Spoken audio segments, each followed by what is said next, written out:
All right, ladies and gentlemen, we don't often talk about the role of women in battle in Afghanistan, in our war against terror. But there is a very interesting story that is now being told in a brand new book, Ashley's War, the untold story of a team of women soldiers on the Special Ops battlefield. They actually fought right alongside Special Ops in Afghanistan. And the author of that book is Gayle Tzemach Lemmon. Gayle, welcome. Thank you for having me. Great to join you. My pleasure. All right.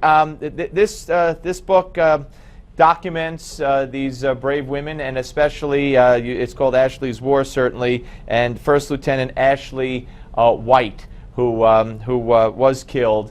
And talk about what she did, what this group of women did and is doing.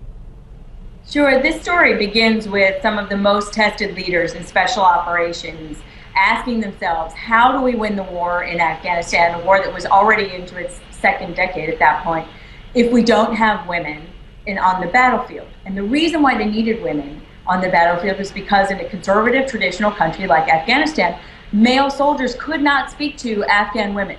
And there were special operations leaders who said, we will never kill our way to the end of this war. We simply need more knowledge. And we need to be able to access the entire population. We need to be able to talk to everyone, not just men. And if we're going to have people talk to Afghan women, it has to be female soldiers. And those female soldiers had to be the fittest, the finest, the most fierce, and they also had to be incredibly feminine, because they had to show in the heat of the moment of battle that they were women when they went to talk to women, to try to keep them away from everything else that was happening, and also to try to learn what they knew about what was happening in their own communities. And how culturally, I understand what you're saying, but certainly women are viewed differently in Afghanistan. So how did they gain access, and how did they gain the trust that they needed, and that which was with the goal of the unit being women in that kind of society? Right. Well, I mean, the call went out from Special Operations: female soldiers become part of history. And this incredible team of women. You had one who was a West Point track star, another who had served in Bosnia, another who had already done 3 deployments between Iraq and Afghanistan.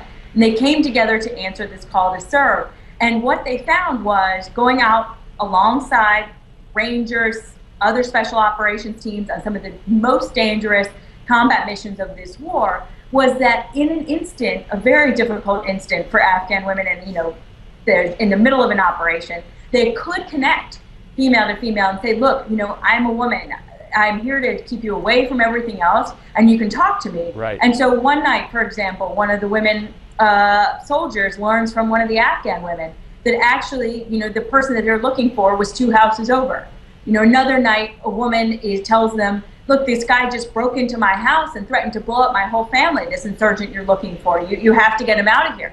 And that information helps them corroborate what the Rangers are finding. And still another night, a woman had been asked to hide an AK-47 and some other weapons that special operations units were looking for. So, I mean, you could see the information that was gained having direct relevance to the operation, and that was what made them such a valuable team.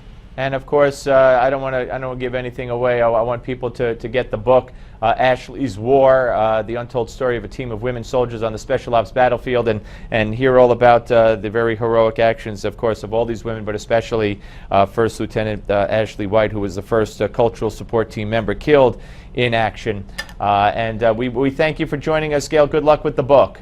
Thank you so much. It's great to join you. My pleasure. All right, folks, fascinating story. We'll be back with more of the Steve Malzberg Show. Don't go away.